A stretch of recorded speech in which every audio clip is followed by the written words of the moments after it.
یہ عجب نامراد کہتے ہیں، یہ عجب نامراد کہتے ہیں، جرم کو اعتقاد کہتے ہیں، یہ عجب نامراد کہتے ہیں، جرم کو اعتقاد کہتے ہیں، خوب ہیں طالبان دہشت گرد، خودکشی کو جہاد کہتے ہیں، خوب ہیں طالبان دہشت گرد، خودکشی کو جہاد کہتے ہیں۔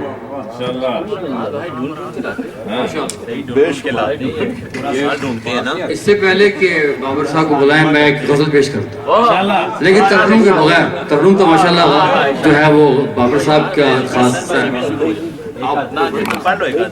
آپ پڑھ لو، اس کے بعد یہ پڑھ لیں، جیسے بھی غزل کے بعد کچھ اور ہی ہونا چاہیے۔ جی، ہزاروں خواہشیں ایسی کہ ہر خواہش پہ دم نکلے، اس کے عنوان پہ ہے کہ ہزاروں مولوی ایسے کہ ہر ملا سے بم نکلے۔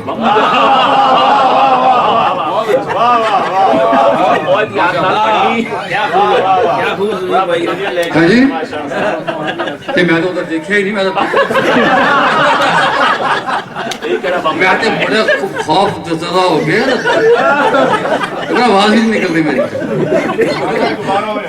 ہزاروں مولوی ایسے کہ ہر ملا سے بم نکلے، بہت نکلے جہنم کی طرف پر پھر بھی کم نکلے۔ ہزاروں مولوی ایسے کہ ہر ملا سے بم نکلے اور بہت نکلے جہنم کی طرف پر پھر بھی کم نکلے، ادھر مظلوم کے حامی جو نکلے برسر میدان۔ اس کے بعد شعر جو ہیں بڑے ادبی شعر ہیں، اس میں غزل میں کافی ادب کا خیال رکھا انہوں نے کہ ادھر مظلوم کے حامی جو نکلے برسر میدان، ادھر تھامے ہوئے ہتھیار سب اہل ستم نکلے۔ اور ایک قابل غور شعر کہ تھا نعرہ سب کا ہی توحید کی راہوں پہ چلنے کا، تھا نعرہ سب کا ہی توحید کی راہوں پہ چلنے کا، سبھی کی آستینوں سے کئی درجن صنم نکلے، سبھی کی آستینوں سے کئی درجن صنم نکلے، اور سخنور بیچ بیٹھے ہیں خرد کو چند سکوں میں، سخنور بیچ بیٹھے ہیں خرد کو چند سکوں میں، ذرا دکھلاؤ سچ لکھنے یہاں کتنے قلم نکلے۔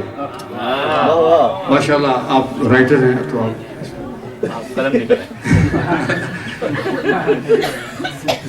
اب ہوگی بات بیجا عدل کس نے تھا، اب ہوگی بات بیچا عدل کس نے تھا سرے دربار، اب ہوگی بات بیچا عدل تھا کس نے سرے دربار، ان اندھے منصفوں اندھی عدالت کا بھرم نکلے۔ اور ایک شعر اور کہ ہے گونجا نعرہ حیدر وطن تیری فضاؤں میں، ہے گونجا نعرہ حیدر وطن تیری فضاؤں میں، علی کے دشمنوں کا آج آخر کیوں نہ دم نکلے، علی کے دشمنوں کا آج آخر کیوں نہ دم نکلے۔ اور اس کا پھر وہی شعر کہ ہزاروں مولوی ایسے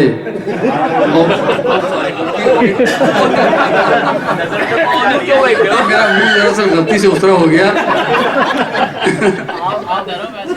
جی جی، ہزاروں مولوی ایسے کہ ہر ملا سے بم نکلے، صلوات محمد والے محمد۔ ویسے ہمارے مولوی ماشاءاللہ اتنے شریف اور اتنے اچھے ہوتے ہیں کہ انہیں بم کیا ان کے پاس تو کوئی نہیں نکلتا۔ جناب بابر علی صاحب درخواست۔ کل یہ آفت تھی کہ جو پہنچا نبی کی بزم تک، اس قدر اونچا ہوا، اونچا، ہاں اس قدر اونچا ہوا گویا صحابی ہو گیا۔ اور اب یہ آفت ہے کہ جس کو 4 پیسے مل گئے، اچھا خاصا مسلمان تھا وہابی ہو گیا، اچھا خاصا مسلمان تھا وہابی ہو گیا۔ اب درخواست کرتا ہوں جناب عباس صاحب تشریف لائیے۔ جناب عباس،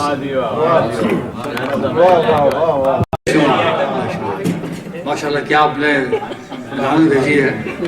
بات یہ ہے کہ خاص طور پہ ثانی کے کردار کو، ہر چیز کو مد نظر رکھتے ہوئے شعر آپ کی خدمت میں کہ اس کے لیے شعر سے زیادہ کچھ اور ہوتا بھی نہیں، کیونکہ اس کے لیے الفاظ ضائع کرنا بھی میں سمجھتا ہوں کہ الفاظ کو ہی بیکار میں ضائع کرنا ہے۔ کچھ تو کردار ہی ایسے ہیں کہ گھن آتی ہے۔ ثانی کے کردار کو دیکھتے ہوئے کچھ تو کردار ہی ایسے ہیں کہ گھن آتی ہے، ورنہ ہر شخص پہ لعنت نہیں کرتے ہم لوگ۔ صلوات محمد و آل محمد۔